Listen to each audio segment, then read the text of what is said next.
So, here I have a very special box. It's got a couple of things that I bought from eBay for my eBay Bretonnian army. I don't think they came together. I think I bought them separately, but they've just both been put in this box. So, first thing I have is the Green Knight. This looks like, let's get him out. It's been so long since I bought him. Yeah, I think he doesn't feel very heavy, so he must be a resin. When they released him in fine cast, I don't know what's going on with all the banners here, or banner poles. Sort something out there, but he's only primed. Shield's been painted silver, but that doesn't really matter. And of course, we've got his horse, which is very cool. And probably my favourite Bretonnian miniature of them all, the Grail Reliquae, I think it's pronounced. This is just awesome. There's so many bits to this. It's going to be like painting a whole squad. Yeah, so... no instructions, so I'll have to use reference photos what to do, but it should be pretty straightforward, really. Whether these characters will end up on separate bases or I'll do it all as one big display piece. That's what I'd like to do. Got this guy at the front here. So essentially, if you're not aware, instead of riding a horse, this guy is actually sitting on top of other people. Essentially, they're holding this knight aloft because he's dead. You see a little skull there. And his horse is dead, so we've got the horse's skull. So yeah, they're sort of holding him into battle, and they sort of together they look like a knight riding a horse. It's very clever, very cool. Yeah, let's get a little close up on this stuff. Okay, so I've zoomed in a little bit. I apologise if it's not in focus. We'll try and focus on the individual pieces. But yeah, I like this guy holding the skull up. There we go.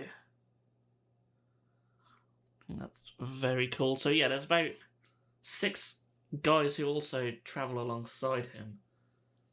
So I need to work out which ones are which ones are carrying him, etc. And there's like this thing, I guess.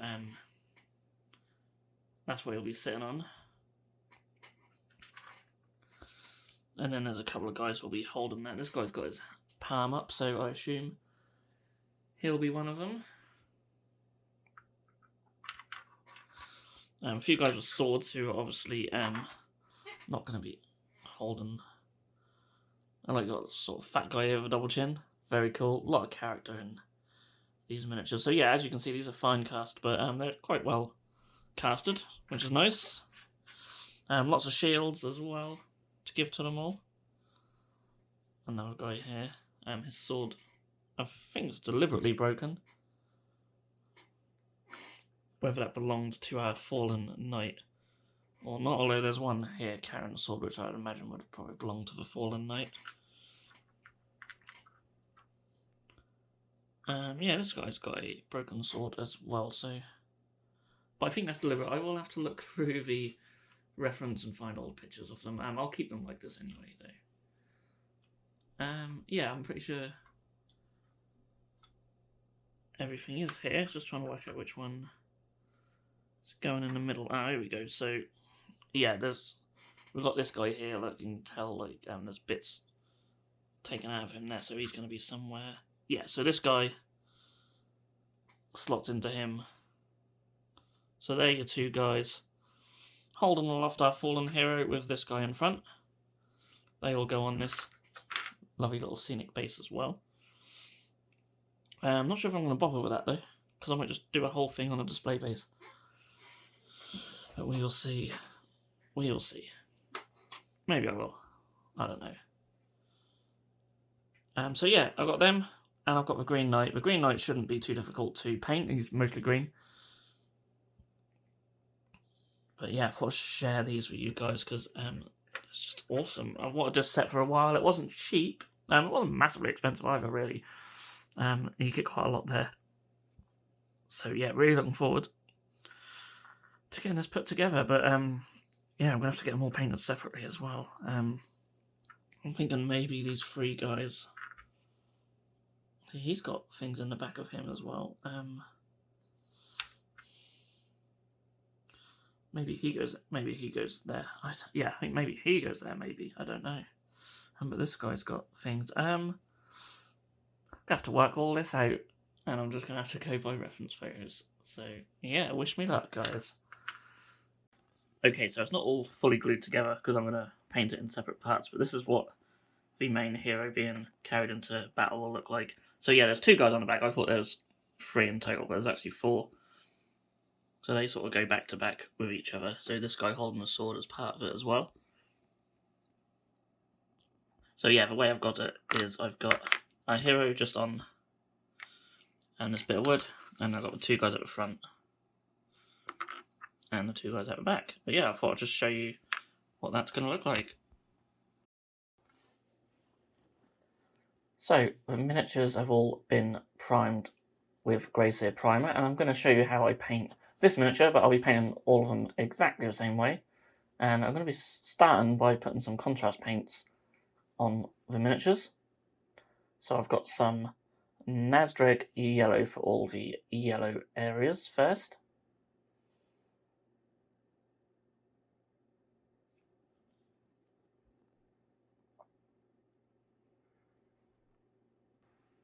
So of course when using contrast paints, you want to be as neat as possible. But if I do make any mistakes, I'll just go back over with the Grail here.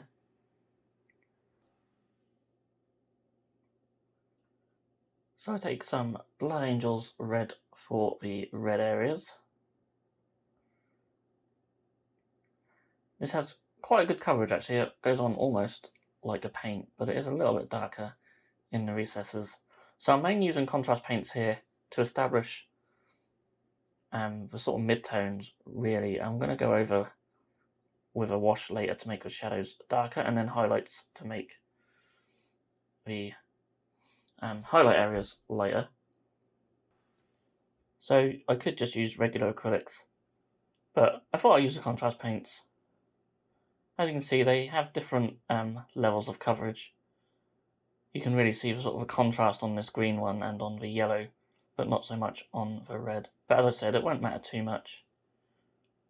But they flow really nicely and they cover quite well.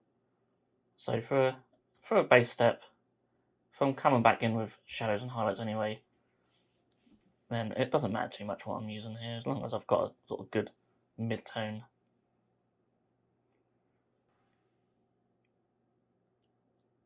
I'm using the dark oak flesh for the flesh areas. I'm not a huge fan of the flesh paints in the contrast range. You can see this one's got quite a weak coverage. The higher points look pretty much just the same as the Grail base. But it doesn't matter, as I say, I'm going to go over it all eventually, but it kind of establishes a mid-tone on this one. But it does go well into the recesses, I will give it that. And there's not a lot of skin areas on these miniatures, of course, mainly their face. I've gone for a leg on here. Some of them could be wearing trousers, or they could have bare legs. I've just gone with the bare legs.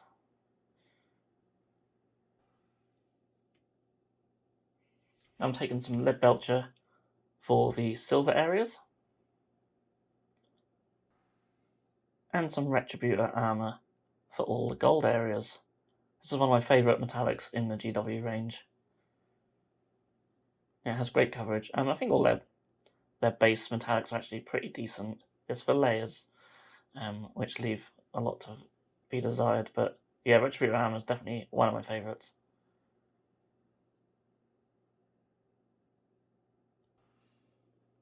I take some Fondia brown for the scabbard and any little bags as well, and I do a couple of thin coats of this.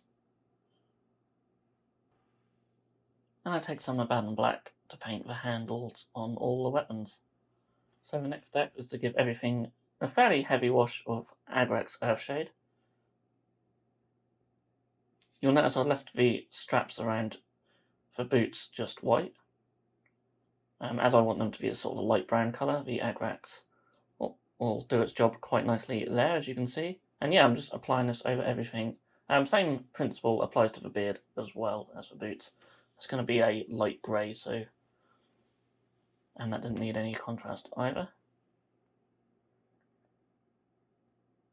And yeah, you can see I'm putting it on quite heavy. Want it to pull in all them recesses and just give a really deep shadow to everything. I want there to be quite a nice amount of contrast on these miniatures. That really helps bring out all the lovely little details that these have. So now I can focus on the highlighting,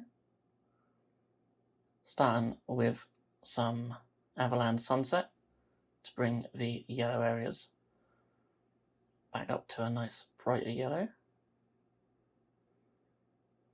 So I'm just sort of layering this over and just obviously leaving the dark shadows in the recesses. You can sort of see little areas where it's pulled, but that doesn't really matter too much because I'll go over all this.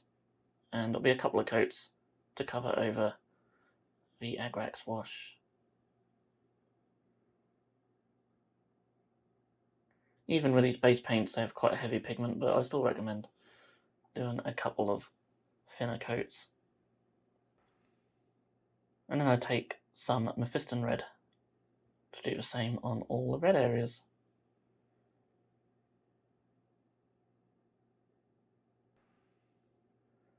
And I'm taking some Kislev flesh to brighten up the face. Now you can see I'm after the Agrax wash. They look quite gaunt as well, so sort of going back in with this would help add a little bit more colour to them.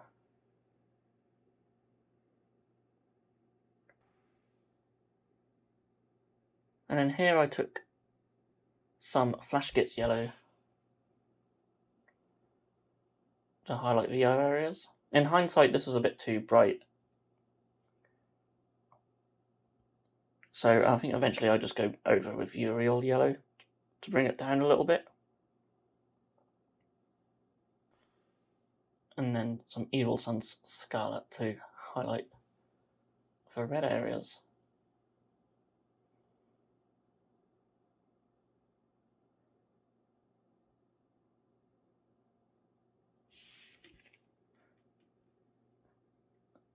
And yeah, the extra sort of level of contrast between the brighter highlights and the really dark shadows, that's just something that I like. Personally, I'm not going for like super realistic on these, but I like doing it on these sort of miniatures where I have quite a lot of little details on them. And hopefully when you see the final result, you'll think it looks good. I'm quite happy with how these turned out in the end. So I take some Screaming Skull to highlight these light areas on all the strappings and stuff. And then some Flayed One flesh for further highlights on all the flesh areas. And I thinned this down a fair bit because I don't want it to be too bright when it dries. Off camera, I will also paint some white in the eyes and the teeth as well. It's quite tricky to do them fine little details whilst trying to film. And then I take some Ulthuan grey and just sort of lightly overbrush it onto the beard. I apologise, it's gone a bit out of focus on this one. There we go.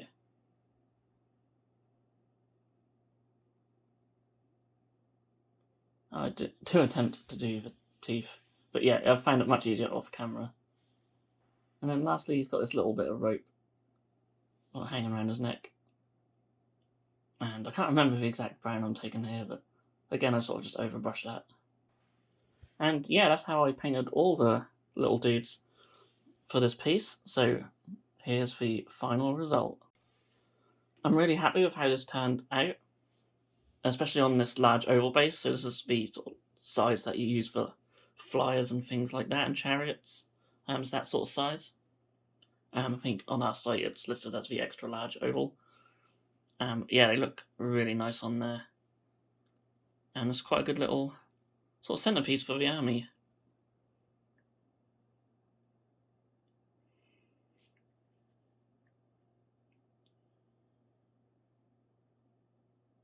So let's move on to the Green Knight. So again, I'm keeping this fairly simple and starting with contrast paints. So I've got some warp lightning here. This is a nice bright green colour.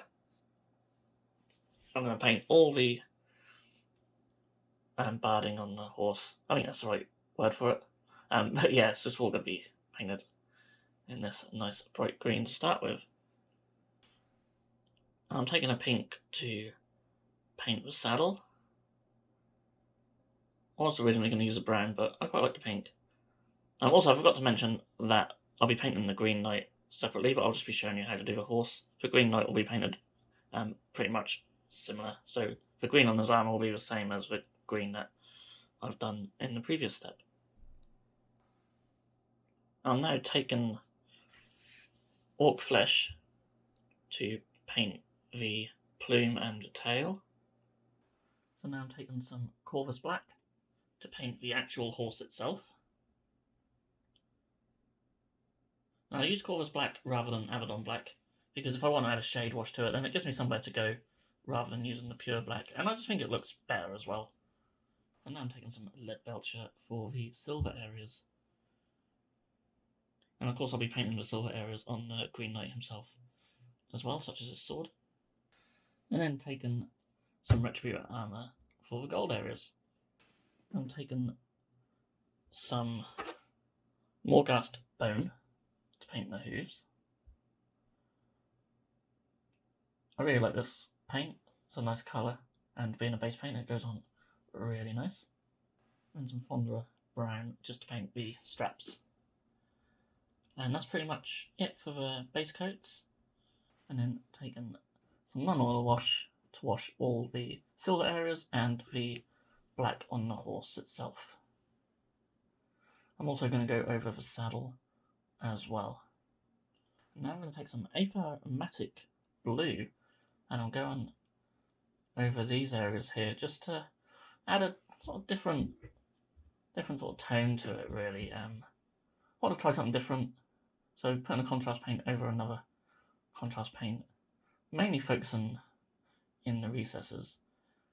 Just change the tint of this very slightly, and yeah, I think it works with the final result. Dry brushing moot green on the plumes and the tail. I apologise if the pictures look a little bit hazy from sort of going forward. Must just be a bit of a dirty lens. I didn't notice it at the time, so I do apologise.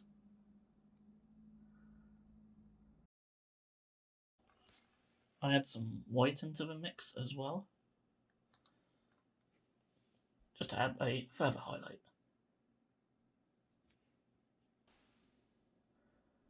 And now I'm dry brushing the other green areas, and I can't remember exactly what colour I'm using here, but I know I mixed some Baharoth blue. I think I mixed it with a moot green, so I've got this sort of bluey green, but it's only slightly blue.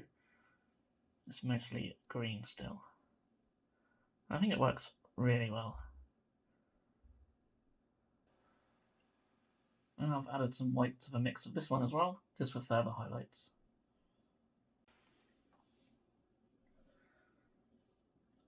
And it's Cyberite green I can see on there, so yeah, Cyberite green with some Baharoth blue and some white. This is the final highlighting stage, so it's really, really light now. More Baharoth blue this time. I just didn't feel like it was sort of turquoisey bluey enough, so I added this extra highlight.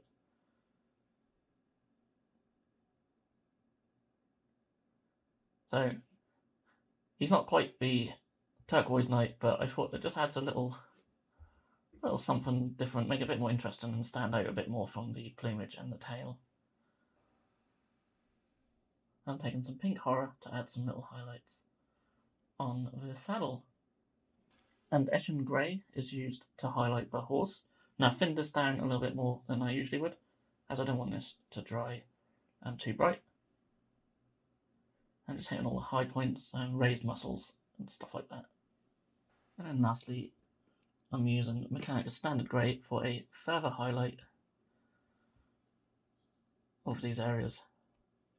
Now you notice I didn't really highlight the silver or the gold much for both miniatures. It's just because the layer paints I got from GW are a bit rubbish, but I will go in for scale 75 ones at some point, I think, and add some highlights to them. And here we have the finished model for the Green Knight. So yeah, like the previous miniature, I haven't gone for like a really sort of high tabletop standard at all. I just wanted to get paint on these miniatures and get them done. And, you know, that's the sort of level that I've kept for this whole army. Just so I do actually end up finishing them at some point. I'm getting closer to the end now, so that's really cool. But yeah, I hope you have enjoyed this video, and if you have, please do feel free to give it a thumbs up. And I hope you guys have been enjoying the Bretonnian videos that have came out over the last few years. Every now and then I'll try and do some a bit more frequently, but I always say that. But yeah, there's not a great deal left to do, which is nice. So yeah, thank you so much for watching. I'll see you all again in the next video. If you enjoyed this video, then please feel free to subscribe to our channel if you haven't done so already. You can also click that bell icon to be notified when a new video has gone live on this channel. On the screen now are 2 more videos that you may wish to check out, and a link to our Patreon page also. Thank you so much for watching, and we'll see you again soon.